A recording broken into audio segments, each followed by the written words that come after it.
The beam shot through half of the lava giant's body, and, as usual, you can probably guess what happened next, of course. It's our favorite skeleton gangbang time. And after a few more rampage strikes, the giant finally fell. Meanwhile, outside, the bell of the dungeon hall rang again. A new record had been set. Surprisingly, the people outside weren't in a hurry. In fact, they looked like they had expected this all along. People from the 100-mile squad went to check, and came back to tell Mark that it was Lin who had set the new record, which caused Mark to jump up in shock. "Didn't Lin enter the dungeon like half an hour ago?" he asked. The person just shrugged, probably thinking to himself that Mark was pointing out the obvious. In front of the Fire God Palace dungeon was crowded with people.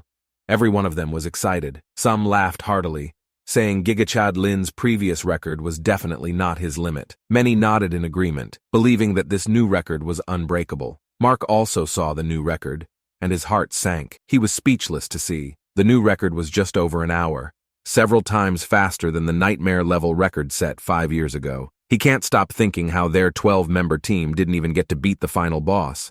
Yet Lin did it all by himself. Is the gap between them really that big? The constant praise and admiration for Lin from the crowd only made him feel worse. The more he listened, the more uncomfortable he became. Lin's true power was probably beyond his imagination. Not long after, Lin exited the dungeon, but instead of taking some time to rest, he reset the cooldown time and chose the hell difficulty again. Mark could only watch in a daze as Lin's figure disappeared into the dungeon entrance once more. Listening to the discussions around him, he remained silent for a moment before lowering his head. After taking a deep breath, he turned to his team and said quite dejectedly, "Let's head back. We're not doing this dungeon anymore." The dungeon hall once again returned to calm. After some time, a golden light shot from the sky, meaning our boy had finally leveled up, which felt even slower than when I reached level 60 in WoW Classic. Anyway, Lin returned to the dungeon hall, and suddenly, a new team of professionals appeared at the dungeon entrance. Their arrival caused another stir among the crowd. Someone immediately recognized them as people from Genesis Squad. These people were usually very secretive and rarely showed up. Why were they here now? When people saw the accessories this team was wearing, goblin rings, firebug necklaces, and wind spirit earrings, they couldn't help but be amazed. These were all boss-level accessories. Without any hesitation, the team selected the hell difficulty of the Fire God Palace and disappeared into the dungeon entrance. At the same time, Harmony came over and tugged on Lin's sleeve, trying to greet him, but the crowd gasped again, making Lin curious. He turned around to see the Flame Emperor squad had also arrived. They looked equally strong and well-equipped. Harmony, a bit surprised, exclaimed, "Looks like Genesis Squad and Flame Emperor Squad are facing off again." Seeing Lin's curious expression, Harmony began to explain, saying that their Xia Jing Academy has many affiliated academies and squads, and out of them, the Creators Academy is number 1, and these two always compete for second place. She smiled, guessing that perhaps they had heard about the dungeon upgrade and were here to compete for the dungeon record. However, Harmony chuckled while saying they should have checked the records before entering, but even if they did, she didn't think they could surpass Lin. After learning about the background of these two squads, Lin seemed to be lost in thought. Watching the squad entering disappear in front of the dungeon entrance, we returned to White Divine's small courtyard, where the three of them were closely monitoring the dungeon hall. Just as they had expected, both squads showed up to the party. However, Old Ning believed that this time, the Flame Emperor squad might have the upper hand. The reason was that their captain was a holy fire knight, a rare profession with strong resistance to fire elements. Alongside the fire attribute accessories, the dungeon's continuous damage shouldn't affect them much. White Divine waved his hand dismissively, remarking how the two squads can never beat the Creators Academy squads, and always waste time fighting over these things. But this time, with Lin around, they will still end up in second place anyway. A few minutes later, Old Ning's hand paused as he sipped his tea. What did he see?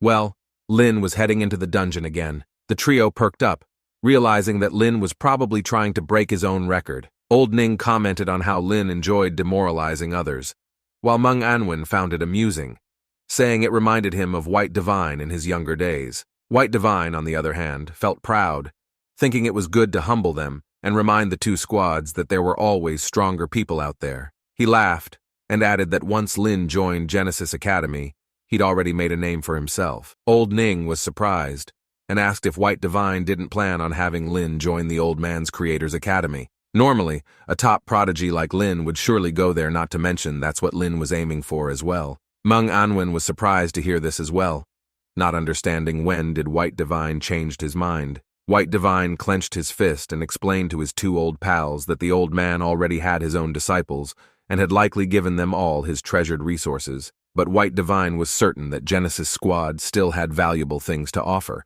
Obviously, there was nothing there to learn, and he was after the resources. Hearing this, the two of them couldn't help but rub their forehead, thinking what a cheeky old bastard. Back to Lin. After entering the dungeon, Lin checked his summoning space. He had 160 skeletal warriors and 100 skeletal mages, with 20 slots empty. Wasting no time, he summoned his scythe and then called forth all his skeletons. This time, he was aiming for a faster, clear time. He quickly reached the palace, and after swiftly killing the guards, the skeletons carried their bodies and immediately took down the gardener. Lin didn't pause and soon arrived at the final room. And this time, he brought a special gift for the lava giant. The skeletons simultaneously hurled the bodies at the giant, and this time there was no need to summon the battlefield ghost emperor. Followed by a massive explosion, the dungeon hall bell outside rang again. Everyone gathered at the dungeon entrance, eagerly waiting to see the new record. This time, however, there were no cheers. Instead, an eerie silence fell over the crowd. Some stood in stunned silence, while others widened their eyes in disbelief. Everyone, without exception, found it hard to believe. The new record was 38 minutes and 25 seconds. Is this really a record for a hell-difficult dungeon? Someone murmured. Perhaps this was the thought running through almost everyone's mind. One of them pointed out that just running through the entire dungeon would take about half an hour. And don't get him started with the mobs and the bosses. Moments later, Lin reappeared in the dungeon hall, not pausing for a moment, ready to dive back and grind a few more times, so he could reach level 30 as soon as possible. Back at White Divine's small courtyard, the three of them were equally astonished. Meng Anwen remarked, "Now this is a record no one can break." He didn't see it as a bad thing, though. It's good for the youngsters from other squads to face a bit of a setback. It'll teach them some humility, he added with a slight smile. A few hours later, the Flame Emperor squad was teleported out, followed shortly by the Genesis squad. The captain of the Flame Emperor squad laughed and said that although their squad entered the dungeon 2 minutes later, they came out at the same time, basically saying they were the winner. Do you know who this reminds me of? Yeah. Anyway, let's move on. The Genesis squad captain countered, explaining they spent a few minutes preparing in the safe zone before heading out. After some more bickering, the two then went to check the dungeon record. However, they noticed that the crowd wasn't laughing with them, but rather laughing at them. Ignoring the crowd's reaction, the two squads continued their banter until they both froze, cold sweat running down their backs. Turned out that none of them was in the first place. It was Lin. Both of them recognized Lin's name and knew he was the champion of the recent professional competition. Not only he cleared it with such an impressive time, but he was also going solo. It was hard for them to imagine just how terrifying strong Lin really was. Feeling embarrassed, the two squads quickly left. Meanwhile, Meng Anwen had already locked onto the coordinates of the Eternal Trial Grounds and found a relatively secret location. White Divine praised his old pal for finding it so quickly. Meng Anwen hesitated for a moment, questioning if it was really wise to send Lin there so early. White Divine himself had only gone there after his second-class transfer. It might be too early for Lin. White Divine believed that the academy was like a greenhouse that would only produce fragile flowers, and he didn't want Lin to become that. In his eyes, Lin was already far stronger than most level 40 professionals. Lin single-handedly defeated an entire team in the competition, proving his point. Meng Anwen decided to let it be. After all, Lin wasn't his disciple. Since Lin had a revival chance, even worst-case scenario, letting him face some real challenges wasn't a bad idea after all. White Divine simply replied, "Lin won't die." Back at the dungeon hall, Lin appeared at the dungeon entrance once again. After nearly a day and dozens of dungeon runs, he had finally reached level 30. When he saw Harmony at the entrance, he smiled and thanked her again for introducing him to the dungeon. Harmony congratulated him but quickly waved her hand, saying she hadn't expected him to upgrade the dungeon and that his rapid level-up had nothing to do with her. Seeing her expression, Lin sensed she had something to ask and encouraged her to speak up. After a moment of hesitation, Harmony finally mustered the courage to ask Lin if she could buy a flame crystal from him.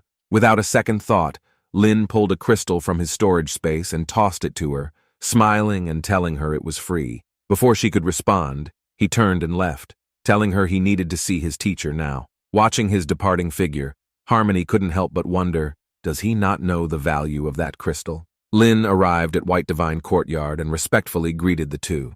Manganwen smiled and remarked how in less than 2 days, Lin had leveled up from 27 to 30. He is quite hard on himself. White Divine, however, saw this as a good thing, believing that being tough on oneself meant being tougher on enemies. He explained that the reason why humanity survived for so long was because of this mentality. Then with a smile, he asked Lin how it felt to after reaching level 30. Lin wasn't sure how to explain it. He could feel some changes within his body, but hadn't had time to fully explore them. White Divine handed him a pile of basic skill scrolls, telling him it was time to unlock some new skills. Without missing a beat, Lin brought out the rewards he had received from the competition, saying he had some too. Lin decided to use the brilliant skill scroll first, since this would guarantee him a new skill. Soon, with a flash of gold light, a window appeared, indicating he had acquired the skill Bone Spikes. This skill allowed him to summon spikes to attack enemies, with the number and power of the spikes depending on the skill level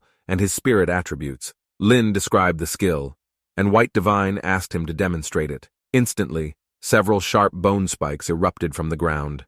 It was clearly an AoE skill, though its range was small at level 1. Seeing the damage to the courtyard, White Divine nodded in satisfaction and began repairing the ground while commenting how Lin's level 1 skill was comparable to a level 30 mage's fireball.